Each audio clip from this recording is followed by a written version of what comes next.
In tonight's news edition, Israeli forces fire stun grenades at Palestinians demonstrating to demand the return of the bodies of killed Palestinians and shoot dead two others in separate attacks.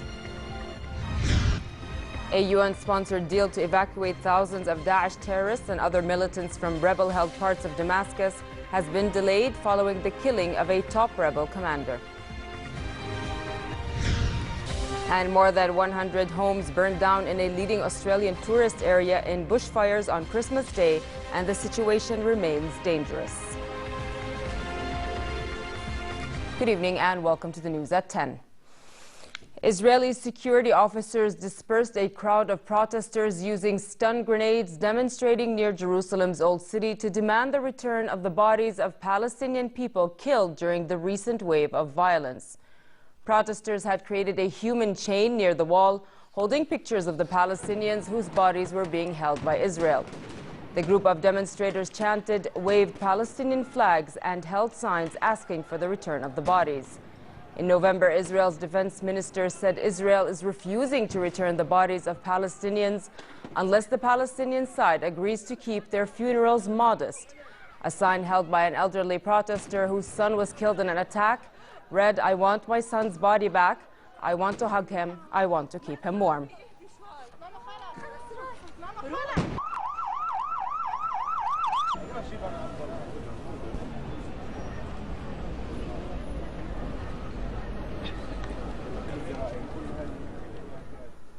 And in the West Bank city of Nablus, the Israeli military shot a Palestinian they alleged tried to ram his car into a checkpoint.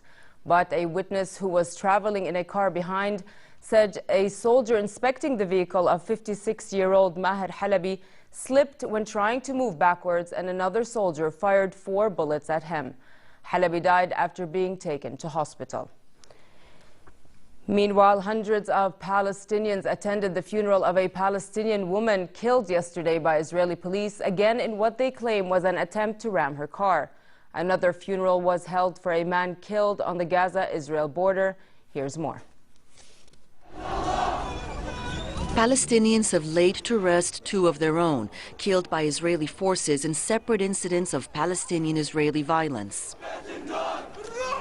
Hundreds came out for the funeral of a Palestinian woman Israeli police say tried to ram border officers with her car in the West Bank village of Silwat.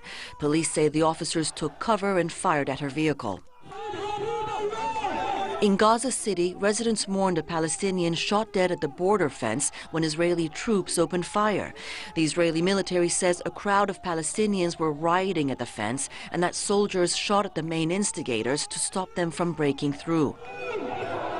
It's the latest death toll in 3 months of sustained lethal violence between Israeli forces and armed civilian attackers, now including this incident in Jerusalem's walled Old City, where police say a Palestinian was shot dead by Israeli police after trying to stab an officer.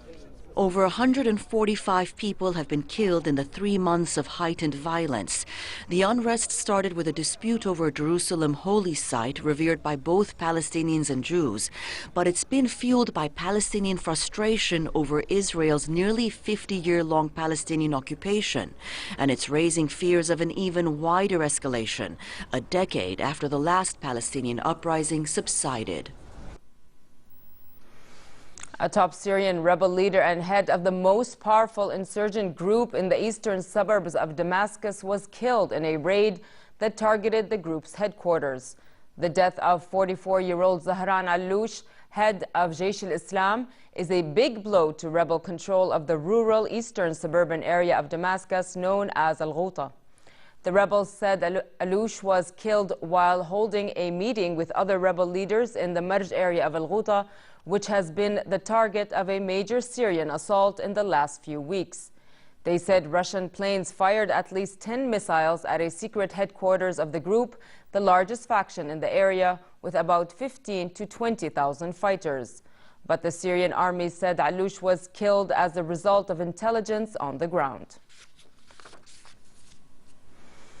Meanwhile, a UN-sponsored deal to evacuate more than 2,000 Daesh terrorists and other militants from rebel-held parts of South Damascus has been delayed. The British Observatory for Human Rights said the evacuation was expected today, but was delayed as there was now no secure territory for the militants to pass through.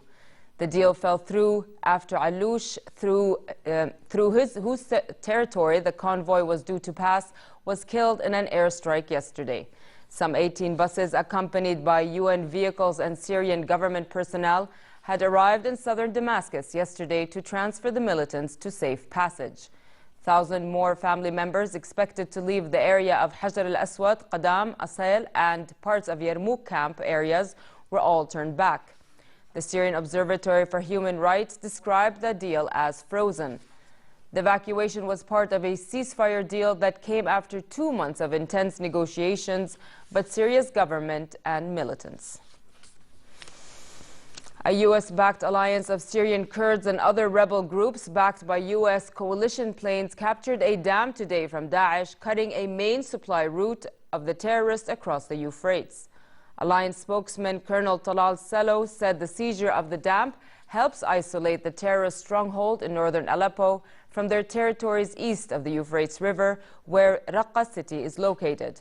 Selo added that the rapid advance overnight by thousands of troops from the Democratic Forces of Syria had brought the dam 22 kilometers upstream from Raqqa under their control. The Russian Defense Ministry released new videos showing its Air Force performing strikes against what they say are Daesh terrorist groups' targets in Syria. According to the Defense Ministry, Russia has focused its strikes on illegal oil trade routes in Syria, having destroyed nearly 2,000 oil tankers owned by the group. The footage also showed bombs hitting what the ministry called militants' headquarters, a training center, a weapons warehouse, and a hideaway, but no exact locations were given for those targets. According to the ministry, the video was filmed by one of its drones over the Syrian-Turkish border. On the diplomatic front, the United Nations said it aims to bring together Syria's warring parties on the 25th of January in Geneva to begin talks to try to end the nearly 5 years of civil war. A statement by UN Syria mediator Staffan de Mistura, spokesman, said the UN envoy plans to convene representatives of the Syrian government and the broadest possible spectrum of the Syrian opposition and others. It added that de Mistura counts on full cooperation of all the relevant Syrian parties in this process. The UN Security Council unanimously approved a resolution on the 18th endorsing an international roadmap for a Syria peace process in a rare show of unity among major powers. The resolution asked the United Nations to convene the peace talks with a target start date of early January. In Iraq, Iraqi forces said they have moved deeper into Ramadi, pressing an offensive to drive Daesh terrorists from the city. Troops and Sunni tribal fighters were about 500 meters from the main local government office. They have taken control of several districts since launching the operation 5 days ago. Iraqi officials say troops have managed to enter House area, one of the most important Daesh strongholds in the center of Ramadi, that includes the main offices of the Anbar Province Administration and the Police Directorate. Army commanders said the battle for Ramadi would take several days. After a major push that broke the group's defenses around the city center, government forces have been slowed by snipers, booby traps, roadside bombs, and suicide attackers. More than 100 homes burned down in a leading Australian tourist area in bushfires on Christmas Day, and the situation remained dangerous until now. 98 homes had been confirmed burned along parts of Victoria State's picturesque Great Ocean Road, and residents were forced to abandon Christmas celebrations and flee for their lives. The bushfires started with a lightning strike on the 19th and already burned through nearly 5,000 hectares of land. Officials are warning the risk of fire for the area, and the state will remain high, possibly for weeks, after forecast for a long, hot, dry summer. Christmas may be over, but the calories linger on. To burn off those extra kilos, that you put on Christmas holidays, hundreds of joggers took part in the traditional race known as the Roast Goose Digestion Run in Berlin, held the day after Christmas. Many Germans eat a very filling and rich roast goose at Christmas. Runners of all ages jogged the 10-kilometer through the city's Grunwald forest before they enjoyed a drink and a cookie in the woods.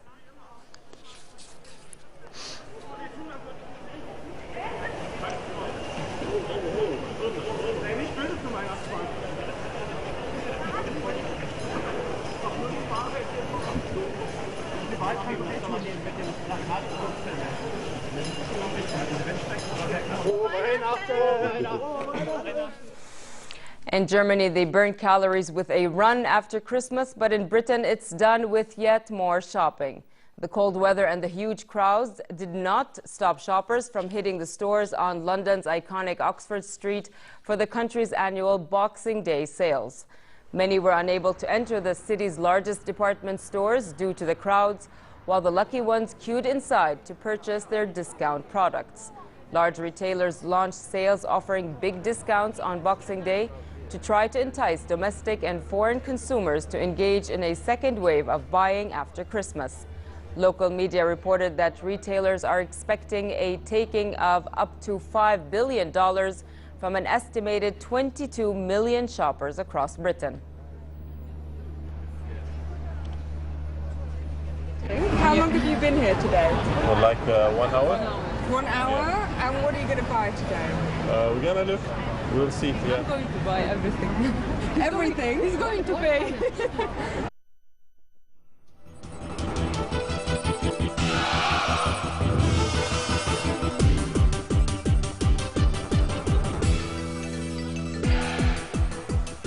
Louis van Gaal's position in the Old Trafford hot seat looked even more precarious as Stoke City swept Manchester United aside in a comfortable 2-0 victory.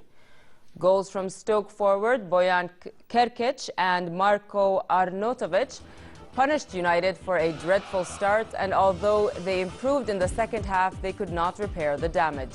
Dutchman Van Gaal has overseen a 7-match winless run in which United have been eliminated from the Champions League and fallen out of the Premier League's top 4. United, who slipped down to 6th in the table, face Chelsea on Monday.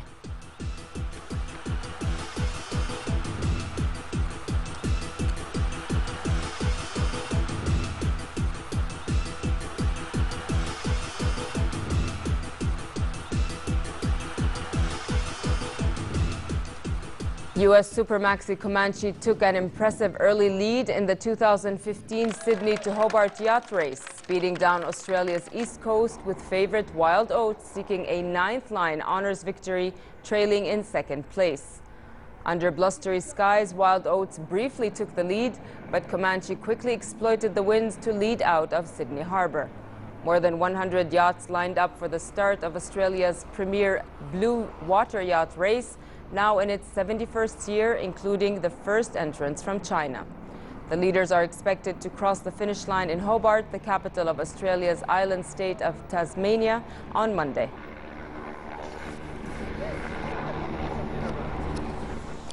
And finally, it continues to be chilly tonight, with frost formation expected in the Badia and hilly areas after midnight. Similar conditions continue across the kingdom tomorrow, with southeasterly light to moderate winds.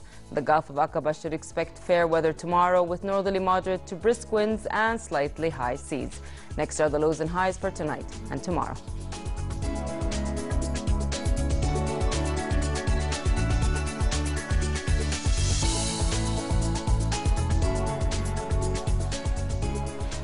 To end the news, here's a reminder of our top stories. Israeli forces fire stun grenades at Palestinians demonstrating to demand the return of the bodies of killed Palestinians and shoot dead 2 others in separate attacks. A UN-sponsored deal to evacuate thousands of Daesh terrorists and other militants from rebel-held parts of Damascus has been delayed following the killing of a top rebel commander. And more than 100 homes burned down in a leading Australian tourist area in bushfires on Christmas Day, and the situation remains dangerous. With that, we come to the end of tonight's news. I'm Nancy Khair. Thank you for watching and have a good night.